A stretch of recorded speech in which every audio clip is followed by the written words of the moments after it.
How's it going, guys? We have a difficult question for hematology step 1 internal medicine 2CK, 56-year-old woman, 1 week history of palpitations. She underwent a mitral valve replacement with prosthetic valve for rheumatic heart disease 3 years ago. She's on warfarin. Conjunctiva are pale. Blood pressure 130 over palpable. Hematocrit 28%. Cardiac examination shows loud systolic diastolic murmurs. Blood smear.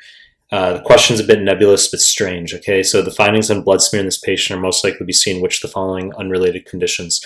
So what this patient has is a dysfunctional prosthetic valve. Okay, not my fucking opinion in terms of this a bit unusual combination of loud systolic diastolic murmurs. NBME literally writes this on one of the 2CK forms. Okay, you guys studying for step 1, relax. Okay, it's a mixed step 1, step 2 questionnaire. Give high points for both. My point is, the NBME uses this vernacular. So if you think it sounds vague, don't take it up with me, take it up the NBME exam. Hematocrit's 28% because we've got some sort of shearing of the RBCs. We've got RBC destruction due to the prosthetic valve. So normally hematocrit should be in the 40s, okay? And you say, well, what's going on? And before I even get to the blood pressure, the reason the conjunctivae are pale is because we have anemia. We have the low hematocrit here. That makes sense, right? Due to the prosthetic valve. So now, the blood pressure. You say, what does this mean, 130 over palpable? This is the NBME's way of writing that the diastolic is so low that it can't be measured. So what this is saying is, the way we interpret this is, we have a massive fucking pulse pressure, which is consistent with aortic regurg due to a dysfunctional valve. Okay? So the answer on that particular NBME is just dysfunction of prosthetic valve. Okay, I took this a different trajectory. But if we have aortic regurg, for instance, and I've harped on in my prior YouTube clips that the most common cause on USMLE of aortic regurg is going to be aortic dissection. We have retrograde propagation of that dissection toward the aortic root, causing aortic valve dilatation. Okay, so we get a massive pulse pressure, such as 160 over 50, 120 over 40, where you say, wow, that's a big difference between the systolic and diastolic pressures. Well, that wide pulse pressure is due to blood quickly collapsing out of the aorta back into the left ventricle during diastole. So that can cause head bobbing. Okay, so head bobbing, bounding pulses, that's characteristic of aortic regurg. So what would we see on a smear in the setting of a dysfunctional prosthetic valve? So now that we've established that, let's just hop to the answers here. Choice A. Abeletproteinemia, wrong fucking answer. We'd see acanthocytes. This is a low yield condition for USMLE. I've also talked about this quite frequently in my other YouTube clips and in my hematology PDF, which by all means I'll link in the pinned comments below. But you need to know that acanthocytes, aka spur cell spiky RBCs, the highest yield cause in USMLE is not A-beta-lipoproteinemia. It's actually liver failure, which I would say is broken down into 3/4 of those questions are going to be due to heat stroke, which is end organ failure due to hyperthermia over 104. So I'll tell you, old lady found in her house over the summer, body temperature 106. Acanthocytes are seen on a blood smear. Answer is just liver failure, okay? And then 1 out of 4 of those questions will be hepatitis. I've seen it in a hepatitis C question, acanthocytes. And then A-beta-lipoproteinemia, very low yield.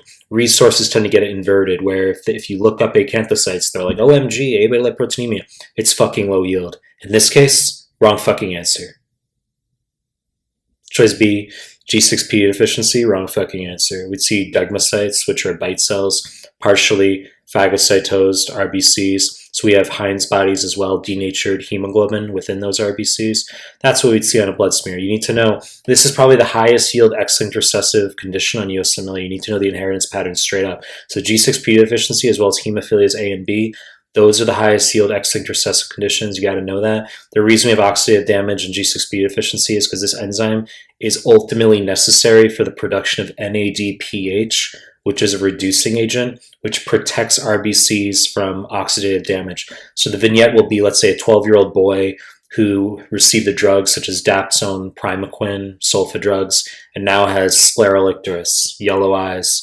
And you just need to know that that's hemolysis due to the drug G6P deficiency. In this case, wrong fucking answer. Choice C, ITP, wrong fucking answer. You're not going to see any problem with RBCs here. This is just classically viral infection followed by autoantibodies type 2 hypersensitivity against glycoproteins 2B, 3A, and platelets affects platelet aggregation, okay? I'd say 3 out of 4 questions will just be a school-age kid who has epistaxis. Could be mild cutaneous findings, petechiae, ecchymoses.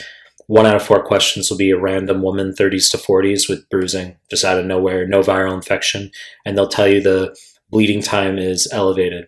Because if bleeding time is normal in a woman 30s to 40s, especially in the family medicine forms, you have to think of domestic abuse. It's often confused with domestic abuse. So if you have a patient who comes in with bruising, you have to do the bleeding time and the platelet count, okay? If you're forced to choose between bleeding time and platelet count, you're going to, for diagnostic purposes, you're going to choose the low platelet count, okay, for ITP. So the treatment is going to be steroids, followed by IVIG, followed by splenectomy.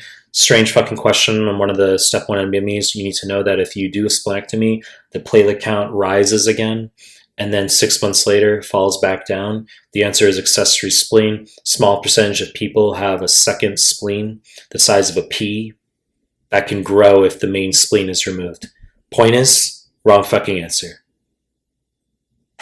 Choice D, leukocyte reaction, wrong fucking answer. So this is also known as reactive granulocytosis. You're going to see neutrophilia. Okay, so just neutrophils in a smear. They like that. I have it in my hematology PDF. I made YouTube clips on this. This diagnosis is difficult for students to wrap their head around. They've heard it a lot, but they just are like, I just don't know what it is. I'm going to make it real fucking clean and easy. Leukocyte reaction is when you have an infection and your leukocyte count is greater than 30,000. That's it. OID means looks like but ain't. So normal leukocyte count 4 to 11,000. Now, if you have a normal infection, let's say a pneumonia or even a ruptured appendix, your leukocyte count could creep into the teens, maybe the 20s. So if you have a leukocyte count 30,000 or greater, you say, shit, that could be leukemia.